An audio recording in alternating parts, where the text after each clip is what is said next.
Hello students, তো তোমাদের বললে কি ডিসেম্বর মাস চলে এসেছে, নিট খুবই সামনে। তো আশা করবো তোমরা অনেক কিন্তু মক দিতে শুরু করেছো, অর্থাৎ কি না নিটের যে টেস্ট পেপার সেই টেস্ট পেপার সলভ করতে শুরু করেছো।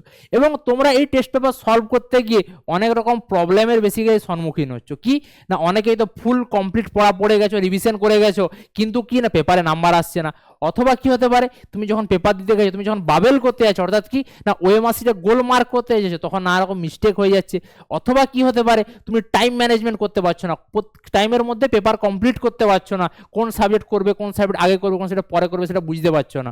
অথবা কি তুমি হচ্ছে কোনো সাবজেক্ট বা কোনো কোয়েশ্চেন হয়তো বাড়িতে করে গেলে, কিন্তু তুমি যখন পেপার দিতে যাচ্ছ তখন তুমি দেখছো টাইমের মধ্যে ওই কোয়েশ্চেন বা সাবজেক্টের যে কমপ্লিট পেপার সেটা আমি কিন্তু করতে পারছি না। এবং এই সমস্যাগুলো তুমি কিন্তু যদি ট্যাকেল করতে যাও, তাহলে আমার মতে তুমি জাস্ট একটা জিনিস চেঞ্জ করতে পারো। কি না তোমার paper attempting strategy.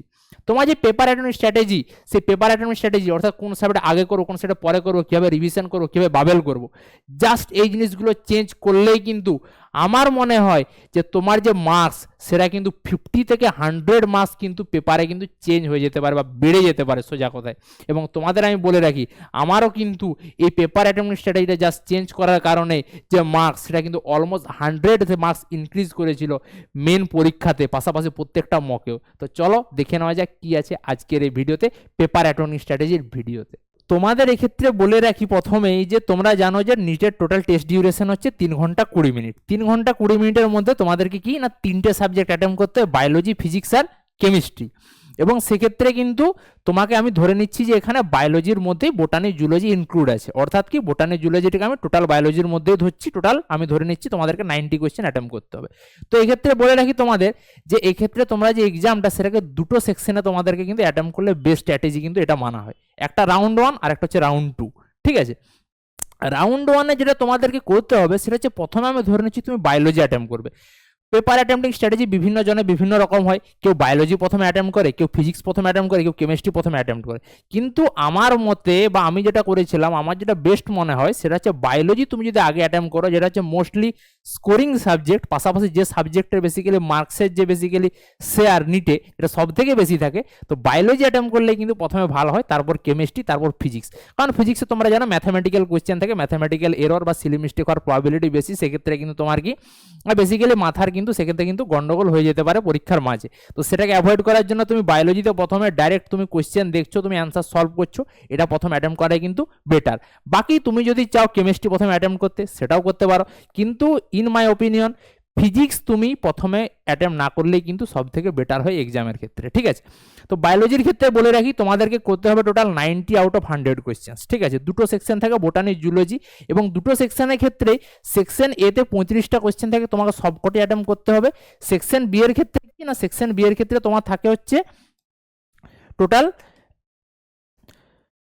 10 out of 15 question কিন্তু তোমাকে সেকশন বি অ্যাটেম্প করতে হয়। এবং এখানে তোমাকে বলে রাখি যে স্ট্র্যাটেজি তুমি অ্যাপ্লাই করবে সেটা হচ্ছে attempt all easy and obvious question. প্রত্যেকটি ইজি অ্যান্ড অবভিয়াস কোয়েশ্চেন মানে যে কোয়েশ্চেনগুলো তুমি একবার দেখেই করতে পারছো।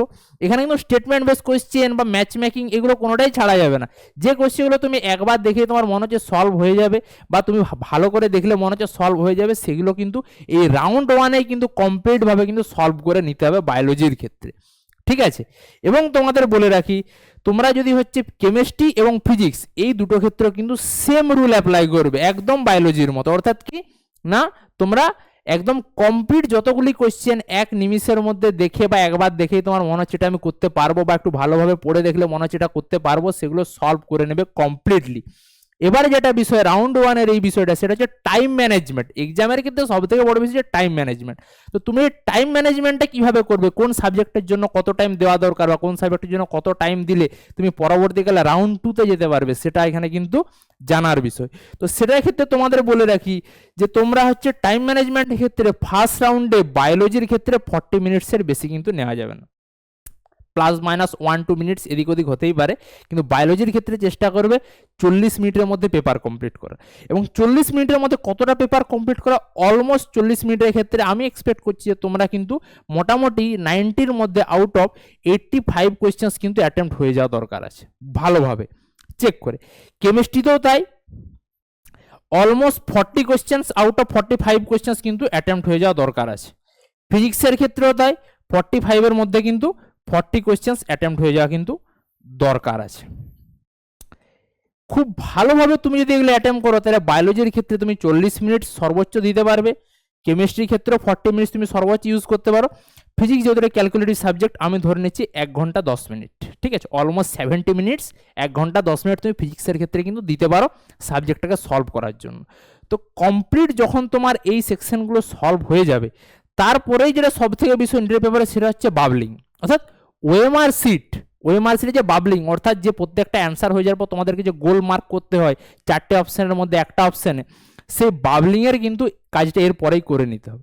এবং বাবলিংয়ের ক্ষেত্রে সব থেকে বড় বিষয় সেটা হচ্ছে প্রত্যেকটি সাবজেক্ট কমপ্লিট হয়ে যাওয়ার পরেই কিন্তু একটা স্মল রিভিশন চেক দিবে। অর্থাৎ কি, ধরো তোমার বায়োলজি হয়ে গেল, বা বায়োলজির মধ্যে বোটানি বা জুলজি কোনো একটা হয়ে গেল, কোনো একটা হয়ে যেতে পারে, বলে দিচ্ছি আমি, সেকশন এ হতে পারে, সেকশন বি হতে পারে, ওভারঅল হয়ে গেল। তখন তুমি কি করবে, পেপারে যে 4টি অপশন থাকে এই 4টি অপশনের ক্ষেত্রে কিন্তু একটি অপশনে ডট মেরে চলে যাবে, যেটা তার সঠিক উত্তর, পেপার কমপ্লিট হয়ে যাওয়ার পরে। এবং এইভাবে তুমি অলমোস্ট বায়োলজির বা বলে দিচ্ছি বোটানি বা জুলজির কোনো একটা পেপার বা যেটা তোমার কমপ্লিট হয়ে যাবে সেটাতে কিন্তু পরপর এরকম ডট মেরে মেরে চলে যাবে। যখন তুমি ডট মেরে মেরে চলে যেতে থাকবে পেপারটা কমপ্লিট হয়ে যাওয়ার পরে, তা সেই সময় কিন্তু কোশ্চেনটা একবার রিচেক করে নেবে। অর্থাৎ আমি বলে রাখছি, এটাই কিন্তু তোমার আলটিমেটলি রিভিশনের টাইম, পেপারটা বাবলিং করার সময় একবার তুমি কোশ্চেনটা খুব তাড়াতাড়ি দেখে নিলে, অ্যান্সারটা দেখে নিলে, কোনো ভুলভাল আছে কিনা দেখে নিলে, দিয়ে তুমি কিন্তু একটা ডট দিয়ে চলে গেলে আলটিমেটলি সেই জায়গাটা, ঠিক আছে। তারপরে তুমি কি করবে, সাবজেক্টটা যখন তোমার রিভিশন হয়ে গেল, তোমার এরকম ডটিংও কমপ্লিট হয়ে গেল, তুমি দেখে নেবে একবার যে তোমার ডটগুলো ঠিক জায়গায় পড়েছে কিনা। কারণ ওই ডট যদি একটু 1-2 প্লাস মাইনাস হয়ে যায় তাতে কিন্তু কোনো অসুবিধা নেই, ঠিক আছে, কিন্তু তুমি যদি একদম ফুল মার্ক করে দাও একটা, তাহলে কিন্তু সেই কোশ্চেনটা তোমার ভুল চলে গেছে, সেটা কিন্তু ঠিক করার অপশন থাকবে না। তো সেক্ষেত্রে বেটার কি না, তুমি একটি ডট দিয়ে দিয়ে চলে গেলে, পরবর্তীকালে কোনো ভুল হলো, ধরো তোমার 1-এর জায়গায় 2-তে ডট পড়ে গেল, সেক্ষেত্রে তুমি কিন্তু আবার কিন্তু 1-এ কিন্তু মার্ক করতে পারো, 2-এর ডটটা যা আছে তাই থাকুক, সেক্ষেত্রে কিন্তু কোশ্চেনটা ভুল হয় না জেনারেলি, ঠিক আছে। অর্থাৎ কি, সিলি মিস্টেক, বাবলিংয়ের যে সিলি মিস্টেক সেটা এর ক্ষেত্রে কিন্তু যথেষ্ট পরিমাণে কমে যায়। এবং একটা সাবজেক্ট হয়ে যাওয়ার পরে তুমি বাবলিং করে নিলে, বোটানিতে করে নিলে, জুলজিতে করে নিলে, কেমিস্ট্রিতে করে নিলে, ফিজিক্সে তুমি বাবলিংটা করে নিলে, প্রত্যেকটা সাবজেক্ট কমপ্লিট হয়ে যাওয়ার পরে টোটাল বাবলিং টাইম আমি ধরে নিচ্ছি 25 মিনিট তোমার লাগলো, এই বাবলিং এবং রিভিশন দুটো মিলে। তাহলে আগের পেজের হিসাবে তোমার হাতে কিন্তু এখনো পর্যন্ত কত সময় চলে গেছে, আগের পেজের হিসাবে তোমার হাতে ছিল 2 ঘন্টা 30 মিনিট কমপ্লিট হয়ে গেছিল ফুল পেপার কমপ্লিট করতে, বাবলিং করতে তোমার আরও 25 মিনিট চলে গেল, অর্থাৎ তোমার কত 2 hour 55 মিনিটস কিন্তু তোমার অলরেডি চলে গেছে। এবং এখানে যেটা ওয়ান অফ দ্য মিস্টেক্স যেটা অনেক স্টুডেন্টে করে থাকে, সেটা হচ্ছে ফুল পেপার কমপ্লিট করার পর বাবলিং করতে যায়, সেক্ষেত্রে লাস্টে যদি টাইম না বেঁচে থাকে সেক্ষেত্রে কিন্তু কি হয় না, অনেকের ক্ষেত্রে ভুলভাল বাবলিং হয়ে কিন্তু পুরো পেপারটাই খারাপ হয়ে যেতে পারে। তাই আমার মতে কি না, বাবেল কিন্তু কমপ্লিট এক্সাম শেষ হওয়ার পরে বাবেল কিন্তু করবে না, এটা অ্যাভয়েড করাটাই কিন্তু বেটার, যাতে তোমার সিলি মিস্টেক না হয়, ঠিক আছে। বাবলিং করে নিলে তোমার, তুমি 2 hour 55 মিনিটস তোমার হয়ে গেল, এখনো তোমার হাতে আছে 25 মিনিটস। এবং তোমাদের আগের পেজের ক্যালকুলেশন হিসাবে বলে রাখি যে তুমি প্রত্যেকটা সাবজেক্টে এখনো প্রায় 5টে করে অলমোস্ট 15টা কোশ্চেন হয় তোমার আনঅ্যাটেম্পটেড রয়েছে, বা হয়তো সেই কোশ্চেনগুলো তোমাকে আরেকবার চেক করতে হবে, বা তোমার কঠিন মনে হয়েছে, সেগুলো রিঅ্যাটেম্প করার জন্য তুমি কতক্ষণ পাচ্ছ, তুমি টোটাল পেয়ে যাচ্ছ হচ্ছে 25 মিনিটস তোমার হাতে আছে, till you have 25 minutes in your hand. তাহলে 15টা কোশ্চেন 25 মিনিটস তোমার হাতে আছে, প্রত্যেকটা কোশ্চেন তুমি ভালোভাবে চেক করলে 120 কোশ্চেন, তারপর তুমি কমপ্লিট করে নিলে, এবং কোশ্চেনগুলো কমপ্লিট হয়ে যাওয়ার পরে কি আলটিমেটলি সেই কোশ্চেনগুলোকে বাবলিং করে নিলে, তাহলে তোমার একবার করে রিভিশন চেকও হয়ে গেল, তোমার বাবলিংও হয়ে গেল, এবং কি তোমার পুরো পেপারটা কি হয়ে গেল, একদম কমপ্লিটলি রিভাইজড হয়ে 2-3বার চেক হয়ে আবার কিন্তু হোল পেপারটা কমপ্লিট হয়ে গেল। এবং যেটা এখানে সব থেকে বড় বিষয়, এই প্রসেস তুমি যদি ফলো করো তাহলে কিন্তু তোমার, আমি বলে দিচ্ছি যে তুমি বর্তমানে যে মার্কসটা পাচ্ছ, তোমার যদি পেপার অ্যাটেম্পট স্টেজ এরকম না হয়, ঠিক আছে, তাহলে তুমি এই স্ট্র্যাটেজিটা একবার ফলো করে দেখো। আমি তোমাদেরকে অ্যাসিওর করছি তোমার যে বেসিক্যালি মার্কস, মকের মার্কস বা নিটের মার্কস, এখান থেকে তোমার কিন্তু অলমোস্ট 50 to 100 মার্কস কিন্তু ইনক্রিজ করে দিতে পারে, জাস্ট পেপার অ্যাটেম্পটিং স্ট্র্যাটেজিটা তুমি যদি পাল্টে দাও, ঠিক আছে। তোমার রিভিশন হয়ে গেল, কমপ্লিট পেপার কমপ্লিট হয়ে গেল, এবং তারপরও হয়তো তোমার হাতে কিছু সময় থাকবে বিভিন্ন কোশ্চেন চেক করার জন্য, ভুল কোশ্চেনগুলো চেক করার জন্য, কোনটা পারলে না সেটার জন্য তুমি কিন্তু অনেকটা সময় পেয়ে যাবে কোশ্চেনটা কমপ্লিট করার জন্য, ঠিক আছে। এবং পাশাপাশি যে সমস্ত এক্সট্রা কারিকুলার কাজ থাকে পেপারে, যেহেতু নাম, বেসিক্যালি স্ট্যাম্প যা যা থাকে, ওগুলোও কিন্তু তোমার এই টাইমের মধ্যেই কমপ্লিট হয়ে যাবে, তুমি যদি এই স্ট্র্যাটেজিটা ফলো করো। এবং তোমার যদি প্রিপারেশন খুব ভালো থাকে, তাহলে আমি তোমাদেরকে অ্যাসিওর করছি যে এই টাইমের মধ্যেই কিন্তু তোমার প্রিপারেশন বা কমপ্লিট পেপারটা কিন্তু শেষ হয়ে যাওয়ার কথা। যদি তোমার এই টাইমের মধ্যে এই স্ট্র্যাটেজিতে এই পেপার কমপ্লিট হচ্ছে না, তাহলে ধরে নাও যে তোমার কিন্তু আরও প্রচুর প্রিপারেশনের প্রয়োজন আছে। ঠিক আছে, চলো তাহলে বলে রাখি যে আজকের ভিডিও আমাদের এতটাই, এবং তোমাদের পেপার স্ট্র্যাটেজিটা যদি তোমাদের ভালো লেগে থাকে তাহলে কিন্তু তুমি এই স্ট্র্যাটেজিটা ফলো করে দেখতে পারো। এবং বলে রাখি তোমরা স্ট্র্যাটেজি ফলো করে আমাদের কমেন্টে জানাও যে তোমাদের মার্কস বাড়লো কি বাড়লো না। ধন্যবাদ।